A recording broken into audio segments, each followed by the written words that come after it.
और डोटासरा जो हैं उनसे हम बातचीत भी कर लेते हैं। डोटासरा साहब, सबसे बड़ी बात यह है कि सर्वाधिक प्रहार आपके ही थे किरोड़ी लाल मीणा पर, और आपने कल भी एक सामान्य तौर पर चर्चा के दौरान कहा प्राण जाए पर वचन न जाई, तो इस बार तो वचन निभा दिया। हाँ, तो वचन निभा दिया। अगर ऐसा है और वो अगर अडिग रहते हैं कि मैं इस्तीफा वापस नहीं लेता हूँ, तो हम उनको सैल्यूट करते हैं कि वो बात के धनी है। कम से कम उन्होंने हमारा जितना नुकसान किया, झूठा जो प्रोपेगेंडा फैलाया, जो हमको फालतू का बदनाम किया, वो एक दीगर बात है।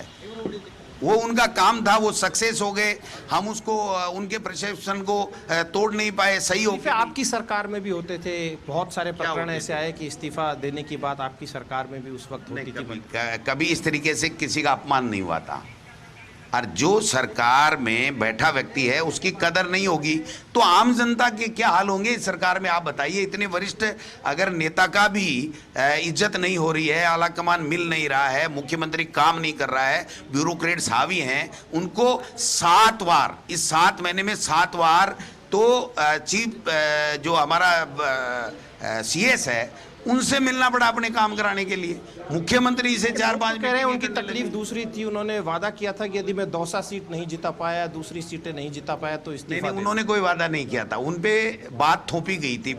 उन्होंने कहा प्रधानमंत्री जी ने मुझे कहा है, तो मैं नैतिक जिम्मेदारी लेता हूं कि मैं वो 7 सीटों में से 4 सीटें नहीं जिता पाया तो मैं इस्तीफा देता हूं। यही उन्होंने शायद कहा था। और इतने दिन वेट कर लिया उन्होंने कि कोई पूछे कि भाई नैतिक जिम्मेदारी किस किस को लेनी चाहिए। तो हो सकता है उन्होंने शुरुआत की हो कि मैं नैतिक जिम्मेदारी लेता हूं, अब मुख्यमंत्री या दूसरे लोग भी अपनी नैतिक जिम्मेदारी लें।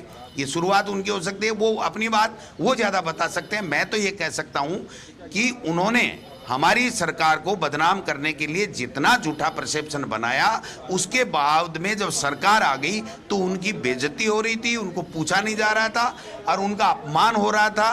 तो ऐसे में जब उन्होंने ये कोई निर्णय लिया है तो बहुत सोच समझ के लिया है और वो बात के धनी है। अब इस्तीफा वापस नहीं लेंगे।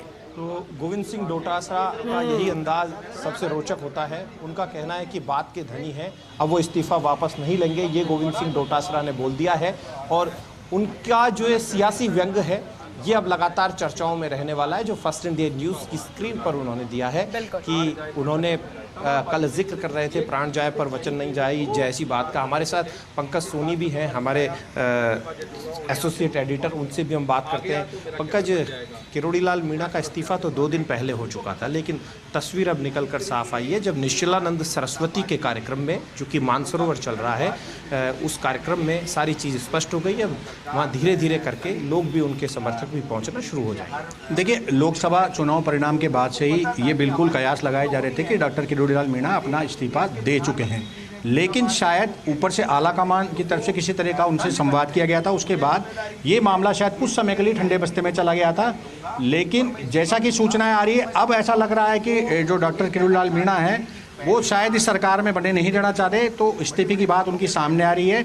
उनका विभाग भी किसी एक तरीका होता है। तरीका ये होता है कि जब कोई इस्तीफा की पेशकश वो कर चुके हैं और इस्तीफे की पेशकश के दौरान उन्होंने एक चीज़ कहती है कि उनका इस्तीफा है, तो एक तरीका होता है, रास्ता निकाला जाता है कि चलो इस्तीफा दे दिया तो आपको राज्यसभा भेज दे या राज्यपाल बना दे या कोई और जिम्मेदारी दे दे, क्योंकि उपयोग तो उनका किया जाना है। मीणा समाज में बीजेपी में इतना बड़ा कोई नेता है नहीं, और आसपास भी कुछ एक नेता भी मुझे दिखाई नहीं देते। हालांकि कांग्रेस में मुरारी लाल मीणा इन दिनों बड़े नेता बन चुके हैं, क्या कहें? देखिए, ये निश्चित रूप से ये जो घटनाक्रम चल रहा है ये भाजपा में हलचल मचाने वाला है।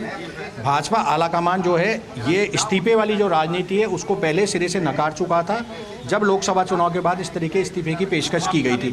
अब क्योंकि खुले में उन्होंने इस बात का ऐलान कर दिया है कि भाई वो इस पद पे नहीं रहना चाहते हैं, और सरकार की तरफ से भी एक्शन हुआ है, क्योंकि आज विधानसभा में कृषि विभाग से संबंधित प्रश्न थे प्रश्नकाल में, तो उनके प्रश्न की जिम्मेदारी, जवाब देने की जिम्मेदारी किसी दूसरे मंत्री को दी गई है। तो ये तमाम जो चीज़ें चल रही है ये देख के बिल्कुल क्लियर लग रहा है कि बीजेपी भी अंदर खाने में बहुत कुछ सब ठीक नहीं चल रहा है और कुछ ना कुछ हलचल होने की संभावना है, जो देर शाम तक या हो सकता है दोपहर तक हम लोगों के सामने आ सकती है। यहाँ पर एक बड़ी बात यह है कि जो भारतीय जनता पार्टी के लीडर नियमित रूप से आते थे मीडिया से मुखातिब होने के लिए विधानसभा में, आज बीजेपी का कोई लीडर मुझे फिलहाल दिखाई नहीं दे रहा है। तो ये जो तस्वीर है ये भी बड़ी महत्वपूर्ण तस्वीर निकल कर आई है कि